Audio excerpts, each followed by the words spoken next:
Good morning, Freeport, McMorran, Safford, Gold, and Copper Mine Board. My name is Kaylee Skrupski, and I am an educator. I am here today to tell you about our project, My Arizona. Did you know that 20% of students in the U.S. attend rural schools? And that in Arizona, 2/3 of our schools are in rural areas. Unfortunately, rural students are less likely to go to college, trade school, or complete apprenticeships compared to students from non-rural areas. This is due to many factors, including socioeconomic factors, lack of knowledge of local career opportunities, distance from larger communities that are centers for higher education, and potentially, unfortunately, fewer expectations for these students to continue on in their education. Rural students attend smaller schools that have fewer resources and offer a smaller variety of coursework.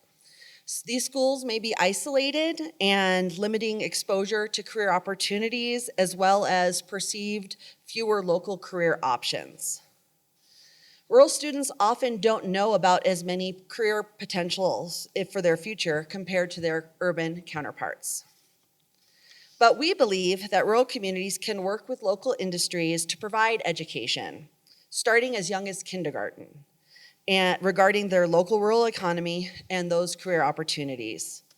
So we are here today to discuss creating new ways to help rural students find their career path in their rural area, in their Arizona, by having local industries connect and partner with our schools to educate students regarding the economy of their communities, their career opportunities, and what their futures could be. Now, here is Kenny Denny to speak about this problem in his community of Kirkland, Arizona. Thank you, Katie. My name is Kenny Denny. My Arizona, Kirkland, is a small ranching community south of Prescott. In Kirkland, we have many homegrown children. We have some that have come there to enjoy our ruralness there in Kirkland, and it's a great community to live in. I surveyed students that I had known and had shared some time with. One of the first children I interviewed, they were between 15 and 18 years of age. The first one told me that he is going to actually go to college and learn how to run a retail business. And I asked him after that, I says, well, that learning that you did, will it bring you back to Kirkland? And he said, probably not, because he didn't want to go into a grocery business. That was not something he enjoyed doing. The other young man that I spoke to, his name, he decided that he was going to take a different career path and go into the military and learn a technical career field that he could use anywhere he wanted to go to. And again, I asked the same question, will this bring you back to a rural Arizona or Kirkland? He was not sure. He was hoping that whatever he learned in the military would find him a place to live and work. Then the last one, or of the younger ones, was a young lady. And I asked her, I says, where would you be on your 22nd birthday? And she said that she wasn't sure of where she'd be living at, but she was sure that she was going to be going to college. I said, well, that's great. And the last one was a young woman that I spoke with and I've known, and I asked her the same questions, and she grew up in a rural Arizona, in our Kirkland area, and went to college and came back. She found her place in Kirkland. How she did that was she went and learned how to be a dozer driver, operator, the big trucks, and also a rancher. And so in Kirkland, our young people are great young people. They're fine young people, but they need to know more about what's available to them in the area so that they can stay there and come back. And to share more about this, Joe would talk to you. Thank you. Good morning. I'm Joseph Sanders. And as my colleague, Mr. Denny, had mentioned in his story, how many times have you heard the question, I wish I'd known about that more when I was younger, or I wished I knew that was an option? Knowing what career opportunities are available or community needs that need to be filled is half the battle of finding purpose. Knowing who you can ask and visit with And to forge your own trail is the other half of that battle. So with the perpetual thought of who do I want to be and how do I get there, we have envisioned a platform to connect people, their passion, and their products. So those at a crossroads can have a compass to help them forging their own trail. My Arizona is an interview platform that consists of a 1-minute trailer coupled with a 30-minute interview, getting to know people, places, occupations, paths for education, hobbies, and service opportunities. This will give employers freedom to showcase their employee families and teachers a tool to motivate and educate the next generation of the vast and ever-changing growth of Arizona. Here is one of those trailers now. Enjoy. Hello, I'm Joseph Sanders. I live in St. John's, Arizona. I'm a welder for Tucson Electric Power at the Springerville Generating Station. I'm a husband, a father, a small business owner, and a volunteer. Come with me as I show you my Arizona.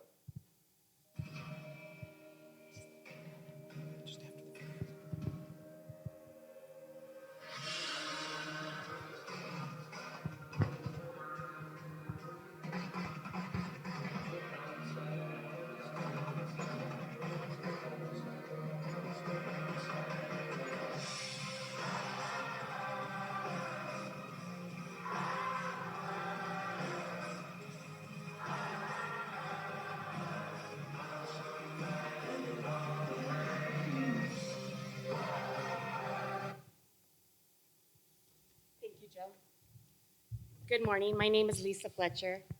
My Arizona is in the heart of the Copper Corridor. Globe Miami is one of the oldest and most productive mining areas in the United States, with 5 active mines that support local businesses and the economy. The mines in the Copper Corridor benefit students staying in the local area to work. Mines like Freeport-McMoRan thrive on the dedication and expertise of local workers whose deep connection to Globe enhances operational efficiency and community relations.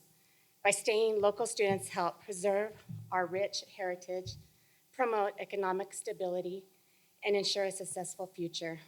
Freeport-McMoRan can help share curriculum to ensure students acquire the skills needed in the mining industry by investing in education and employment of local students. Educating local students about the benefits of staying local and working in the mining industry is crucial for the sustainable growth in the community.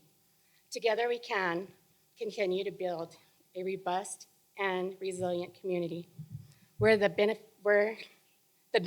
of our mining industry extend far beyond the mines, enriching the lives of all that live in our Copper Corridor. I now like to introduce you to Vernon. Thank you, Lisa. My name is Vernon Batty, and my Arizona is the small town of Pima. Beautiful, isn't it? That picture gets me every time.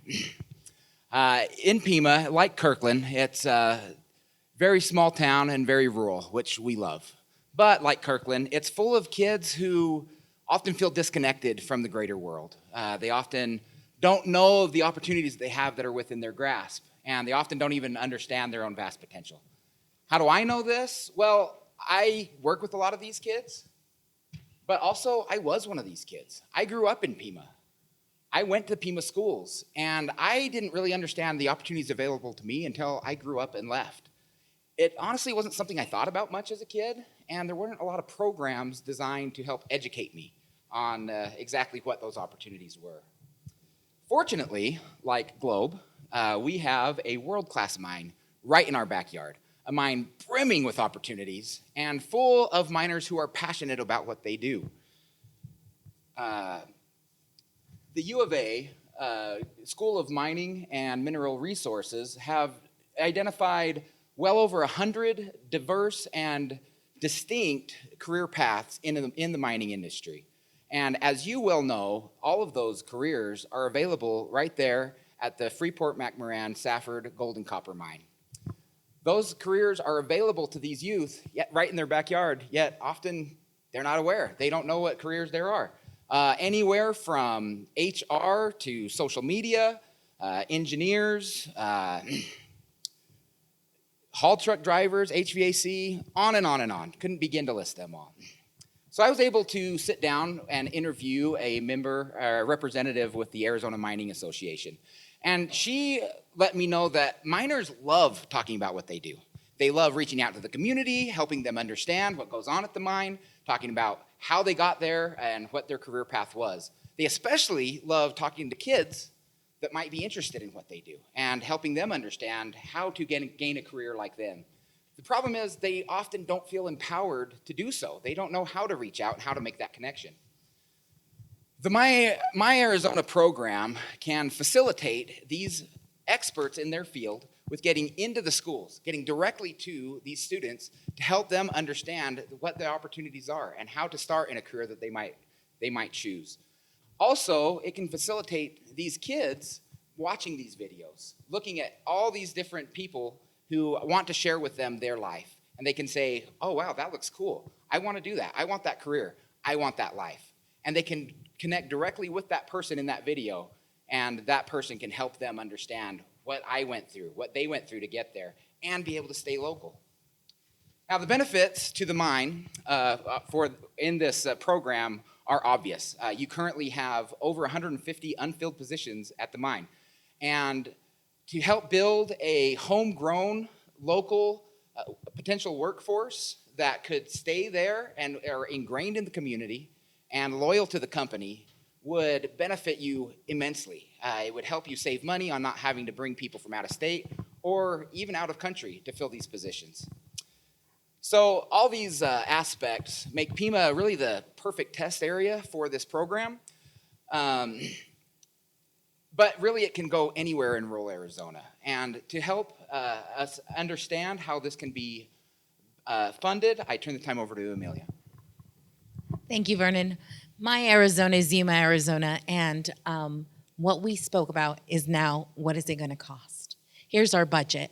It's going to cost us $3,000 to implement this industry program of education with teaching materials and resources, classroom supplies, field trip experience, because we all know that hands-on visualization and touching the equipment and being there and present is needed to kind of plant that seed for that industry worker, as well as professional development. We want to make sure that the teachers are the subject matter experts, but also knowing those subjects and enhancing the enrichment of their teaching, as well as videography and editing, because of course we have a fabulous video from Mr. Joe.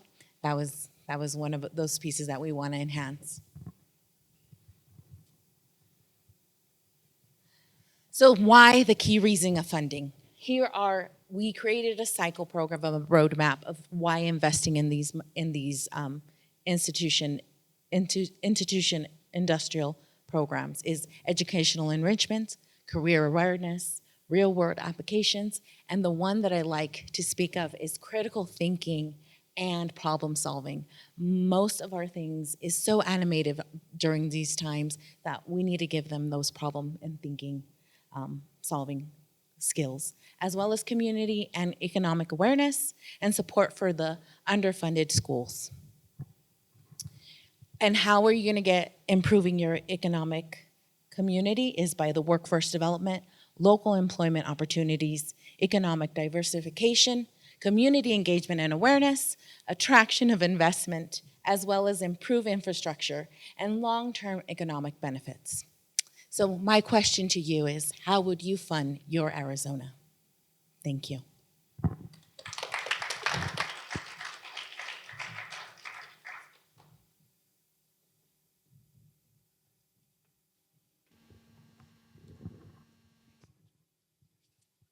Right, I'm just making sure this is on, and I will start the timer for the judges too, so you really only have 5 minutes, so they don't pepper you too long.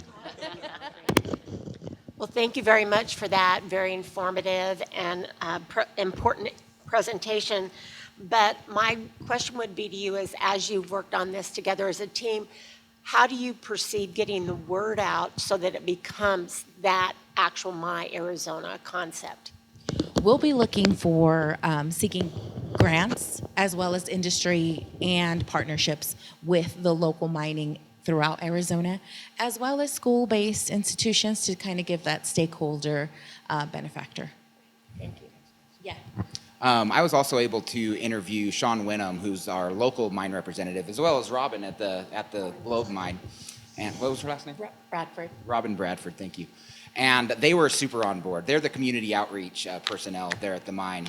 And we talked to them about this program, and they said, yeah, we would love to do that. And they echoed a lot of the same things that the representative with the Arizona Mining Association said, that the miners want to do this. They want to. The mine wants to get in the community, but they don't have an avenue. So I think the connection would be easy to make once there was funding. So as they're sharing these things, I know it's a very important aspect that needs to be done because I'm on a school board and our kids in our community are wanting to do something, and the mines do want to help. They just, as Vernon was saying, they don't have the proper avenues for it. And we also foresee that this, though we presented this starting with the mine, that we could see being able to, if it's successful, branch out to other industries and other rural areas. It doesn't just have to stay in the mining area. I noticed on your budget, one of the things that you mentioned was the teacher training. Who do you envision doing that training of the teachers for how to use this? One of the things that we talked about, co-chair this, Haley. One of the things that we want elementary or high school instructors to do this on-site, or even like a module learning session to learn the industry. So it's training about the industry? Correct. And skill sets. Yeah. Who would put that together? We will have to get with, of course, the education stakeholder of whoever's backing us to kind of build that curriculum. Yeah, I would just reiterate that part of it would be, I think that was one of our further down the line things. First would be making these videos and interviews and then building out the curriculum from there. But part of it would be, how do we educate the educators about this opportunity? So definitely some sort of training, announcements, a video that we could share out to the schools, to the right partners that are hitting on those career development opportunities in their schools already. We're hoping to gain more of a mining program that they already have,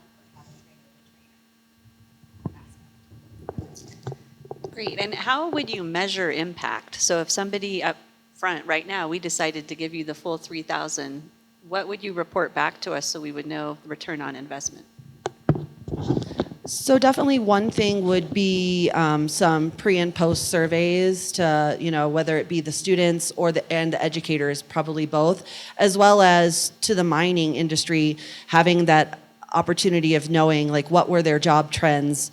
Did they see a uptick in applications from local applicants? Of course, that's going to be more long-term reporting out versus, pre-post surveys to the students about what did they learn about career opportunities, have they been able to learn about more opportunities in their community, as well as to the educators, the pre and post of what did they learn about career opportunities in their communities that they can share with their students.